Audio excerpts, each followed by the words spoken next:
조계종 총무원장 원행스님이 문화부장의 성공스님, 사회부장의 원경스님을 임명했습니다. 남은 임기 동안 100만 원력 결집불사 등 핵심 종책 사업에 속도를 내기 위한 변화로 보입니다.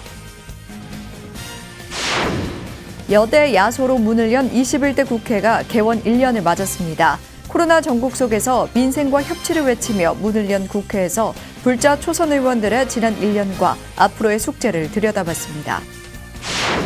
동국대 명예교수 성본스님이 선호록의 안목을 열어주는 종용록 강서를 펴냈습니다. 집필 40여 년 만에 8권으로 출간했는데 불교와 선의 지혜가 집약돼 현대 언어로 재탄생했습니다. 트로트 경연 프로그램에 출연해 두각을 보였던 가수 양지원 씨가 BTN 불교 라디오 울림 진행자로 나섰습니다. 매주 월요일 로맨틱 라디오 양지원입니다를 통해 청취자들과 소통합니다. 청계사가 운영 지원하는 의왕시 희망나래 장애인복지관이 개관 10주년 행사를 열었습니다. 보인스님은 장애인 시설 30여 개 중 가장 모범적이고 시설도 잘 돼 있다고 평가했습니다. 여러분 안녕하십니까? 6월 2일 수요일 BTN 뉴스 시작합니다. 수요일 첫 소식입니다. 조계종 총무원장 원행스님이 문화부장의 성공스님, 사회부장의 원경스님을 임명하는 등 2년여 만에 중폭의 부국장단 인사를 단행했습니다. 1년 남은 임기 동안 100만 원력 결집불사 등 핵심 종책 사업에 속도를 내기 위한 변화로 보입니다. 이은하 기자가 보도합니다. 조계종 총무원장 원행스님이 어제 총무원 문화부장의 전 사회부장 성공스님을, 사회부장의 원각사 주지 원경스님을 임명했습니다. 이어 불교신문 사장의 전 불교신문 주간 현법스님을, 불교신문 주간에는 전 문화부장 오심스님을 임명했습니다. 원행스님은 종무의 연속성을 강조하며 신임 부장단의 화합을 당부했습니다. 우리 사회나 종단이 상당히 힘이 든 시기입니다. 이런 어려울 때 소임을 맡게 돼서 책임이 무거우시라고 생각이 됩니다. 열심히 해주시고 또 주위에서도 많이 협조해 주셔서 종무 행정이 원활하게 되도록. 문화부장과 사회부장, 불교신문까지 2년여 만에 중폭의 부장단 인사를 단행한 원행스님은 효과적인 종무 행정을 위한 인사로 종단과 불교 발전에 역할을 강조했습니다. 역할을 서로 분담해서 또 일을 또 나누어서 하자는 의미에서 이렇게 또 인사가 된 것이기 때문에 잘 이해하시고. 승려복지회 사무국장의 덕엄스님, 호법부 호법과장의 석화스님, 조사과장의 정혜스님을 임명하는 등 국장단에도 변화를 줬습니다. 임기 1년여를 앞두고 총무원 부장단에 다시 한번 변화를 준 원행스님은 100만 원력 결집불사 등 핵심 종책 사업에 성과를 내기 위해 속도를 낼 것으로 보입니다. BTN 뉴스 이은하입니다. 조계종의 최대 현안인 100만 원력 결집불사에 4부대 중에 원력이 모이고 있습니다. 재단법인 만불의 회주 학성스님은 어제 한국불교역사문화기념관 4층 접견실에서 조계종 총무원장 원행스님을 예방하고 100만 원력 결집불사 기금 1,000만 원을 전달했습니다. 기금 전달식에는 참석하지 못했지만 박권흠 한국차인연합회장도 올해 불자 대상 수상상금 1,000만 원을 전액 기부했습니다. 원행스님은 감사의 뜻을 전하며 불사가 원만 회양될 수 있도록 최선을 다하겠다고 강조했습니다. 학성스님은 1980년대 국회의원 당시 박권흠 회장은 정각회 부회장을 맡았고 불교 발전에 앞장섰다고 설명했습니다. 국민의힘 청년 최고위원 선거에 출사표를 던진 이용 국회의원이 조계종 총무원장 원행스님을 예방했습니다. 불자 국회의원 신행 모임 정각회 간사에 기도한 이용 의원은 어제 원행스님을 예방하고 청년 정책에 대해 설명했습니다.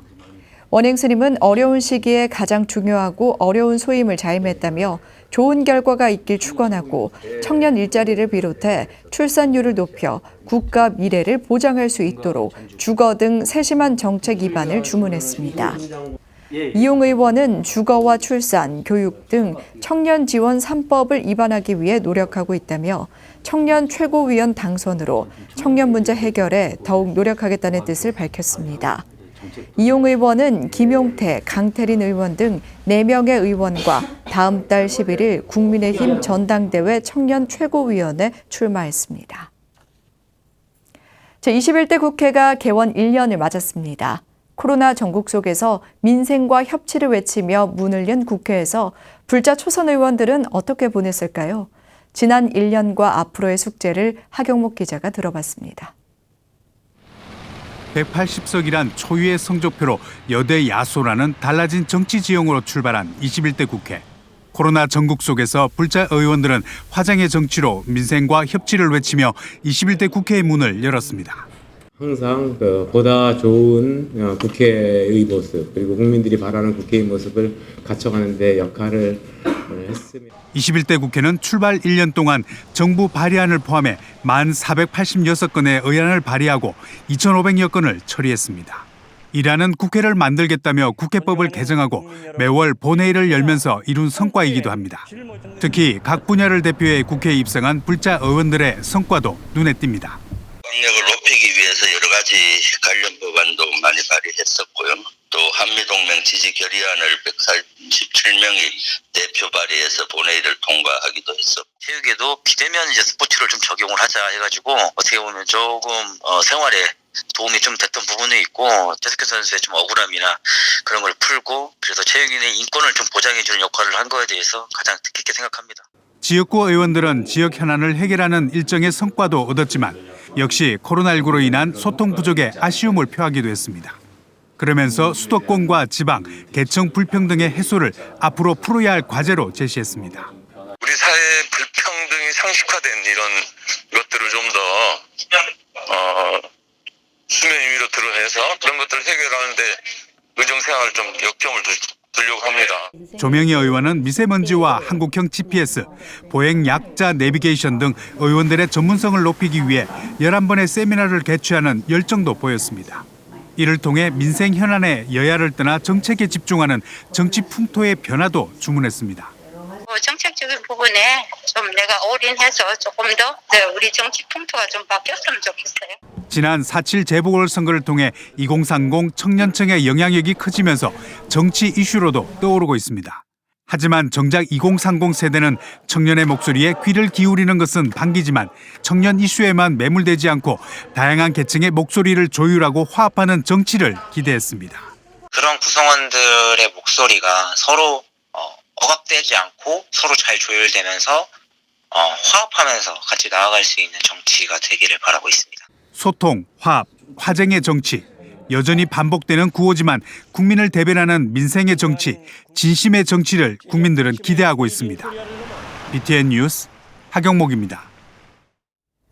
동국대 명예교수 성본 스님이 선호록을 보는 안목을 열어주는 종용록 강서를 펴냈습니다. 집필 40여 년 만에 8권으로 출간했는데 불교와 선의 지혜가 집약돼 현대의 언어로 재탄생했습니다.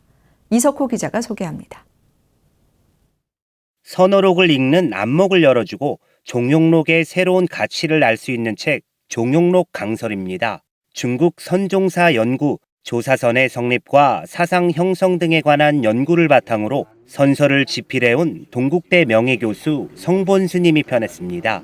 종용록은 묵조선의 시조인 굉지정각 선사가 선고하고 조동종의 선풍을 널리 알린 만송행수 선사가 평창 착어한 선어록입니다. 벽암록과 쌍벽을 이루는 중국 2대 선서로 조동, 묵조선의 수행체계를 정립한 교재입니다. 역주 작업도 하고 또 번역도 하고 또 중요한 내용은 이제 선사상의 본질을 바르게 이해할 수 있도록 조금 해설도 좀 가미를 하고, 그래서 어록 공부의 기본 교재로서의 역할을 할 수 있으면 좋겠다 하는 그런 이제 마음으로 이렇게. 종용록 강설은 성본 스님이 수십 년간 심혈을 기울여 집필하고 끊임없이 수정 보완해 40여 년 만에 8권으로 출간했습니다. 13세기 종용록을 한 차원 더 발전시켰고 세상과 인간의 지혜, 불교와 선의 지혜, 중국 만년의 지혜가 집약돼 현대의 언어로 재탄생했습니다. 책은 종용록의 고사에 대한 이야기와 의미를 자세히 설명하고 여러 고사가 종용록에서 어떤 의미로 쓰이고 있는지에 대해서도 세세히 밝히고 있습니다. 성본 스님은 불법 수행은 다름 아닌 경전과 어록에서 설한 제불열애의 방편 법문을 수행하는 일이라고 말합니다. 한국 선생들은 일상생활 속에서 이루어지는 지혜의 법문들을 선의 법문으로 다양하게 제시하게 되어 있습니다. 그래서 이 법문들을 우리가 배우고 익히는 것은 그분들의 지혜를 내 자신의 지혜로서 다시 창조하게 하는 힘을. 성본 스님은 현재 한국선문화연구원 원장으로 선어록을 강의하고 있으며 유튜브 등을 통해 종용록 강설 강의도 동영상으로 만나볼 수 있습니다. BTN 뉴스 이석호입니다. 지난해 트로트 경연 프로그램에 출연해 두각을 보였던 가수 양지원 씨가 BTN 불교 라디오 울림 진행자로 나섰습니다. 매주 월요일 로맨틱 라디오 양지원입니다를 통해 청취자들과 소통하는데요. 라디오 DJ로 변신한 첫 방송 현장을 윤호섭 기자가 취재했습니다. 매일 다양한 DJ들이 청취자들과 소통하는 BTN 라디오 울림. 낯익은 청년 한 명이 부스 안으로 들어섭니다. 라디오 개편을 맞아 새롭게 DJ로 발탁된 트로트 가수 양지원 씨입니다. 처음 도전하는 라디오 DJ지만 긴장하지 않고 밝은 표정으로 청취자들에게 인사를 건넵니다. 5월이 지나가는 아쉬운 마음보다는 설레는 마음이 더 크게 느껴지는데요. 자, 양지원의 새로운 시작 함께 해주실 준비 되셨죠? 안녕하세요. 로맨틱 라디오 양지원입니다. 지난해 트로트 경연 프로그램에 출연해 두각을 보이며 트로트 가수로서 입지를 다진 양지원 씨는 첫 방송부터 특유의 흥을 드러내며 매력을 뽐냈습니다. 청취자들은 유튜브 보이는 라디오로 양지원 씨를 보며 하루의 피로를 풀 수 있어 행복하다는 메시지를 전합니다. 또 트로트계의 대선배들도 양지원 씨의 라디오 DJ 도전에 힘을 불어넣었습니다. 이번에 라디오 DJ 도전을 했다고 하는데 정말 진심으로 축하합니다. 로맨틱 라디오. 이름도 정말 잘 어울리는 것 같습니다. 양지원 씨, 화이팅! 양지원 씨가 라디오에 DJ로 도전장을 냈다고 하네요. 진심으로 축하합니다. 앞으로 로맨틱 라디오 승승장구하시길 응원합니다.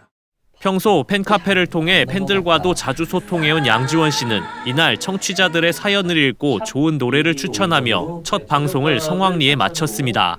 언젠가 라디오 DJ를 꼭 한번 해보고 싶었다는 그는 BTN 라디오를 통해 더 많은 사람들에게 행복을 전하겠다고 포부를 밝혔습니다.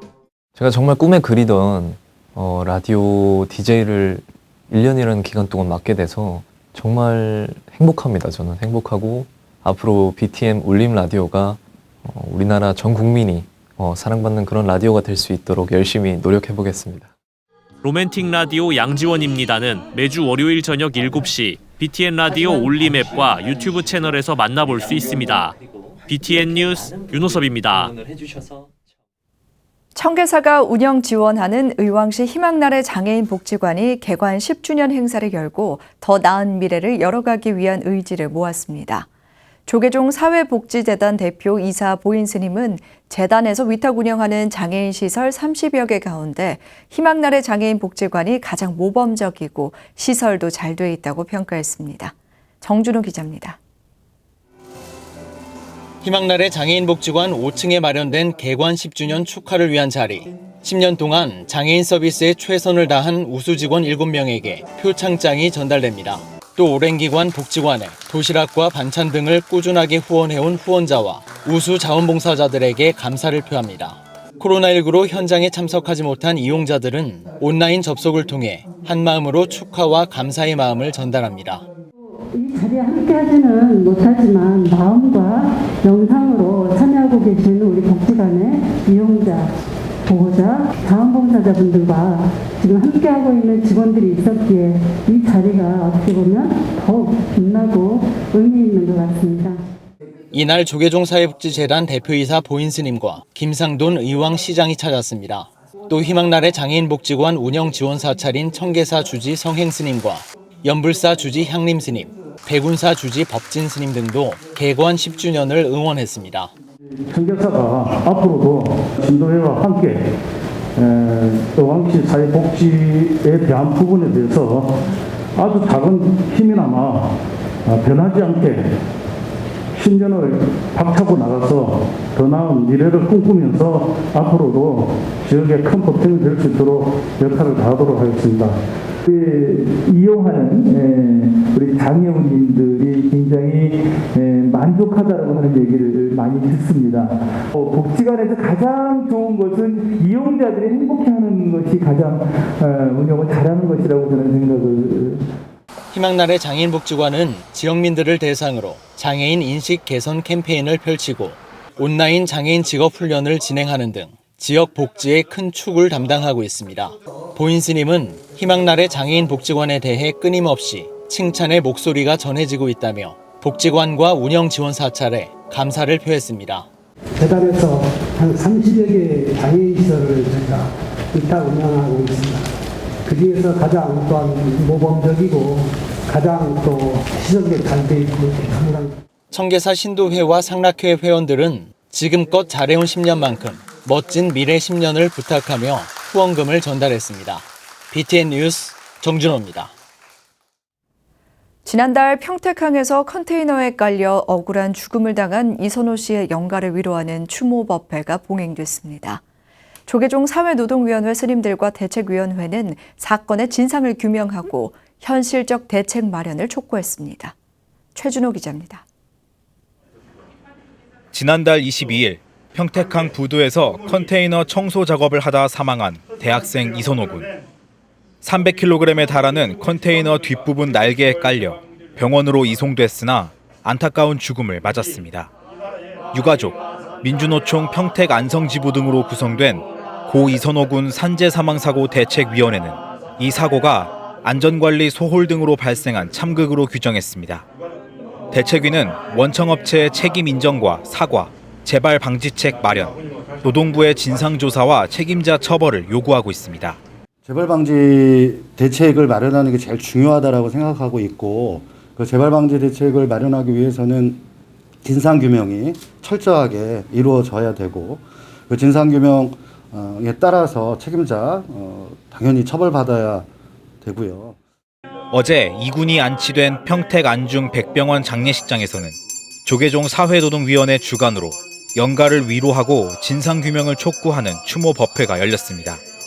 이군의 아버지는 아들을 잃은 슬픔에 눈물을 흘리면서도 희생이 헛되지 않도록 최선을 다하겠다고 밝혔습니다. 결과가 나오기까지는 과정은 그리 순탄치만은 않을 거고 또 과정 역시 길 거라고 저는 생각하고 있습니다.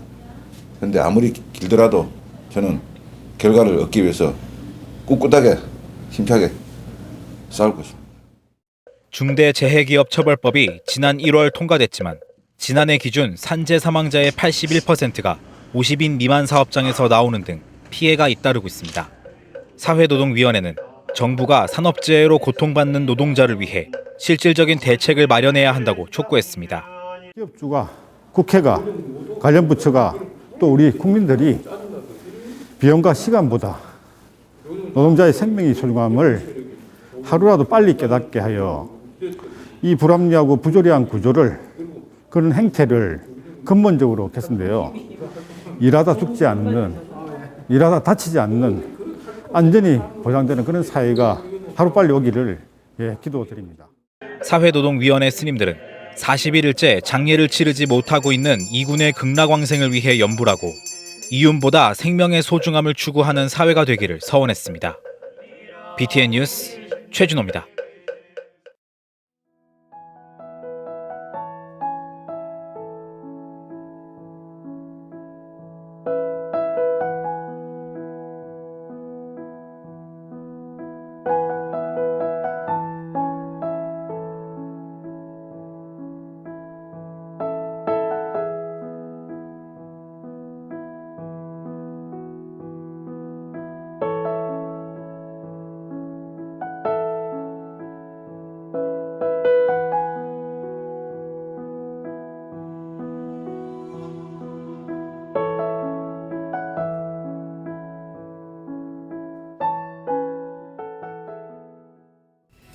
수요일 7시 BTN 뉴스 마칩니다. 건강한 하루 보내시기 바랍니다. 함께해 주셔서 고맙습니다.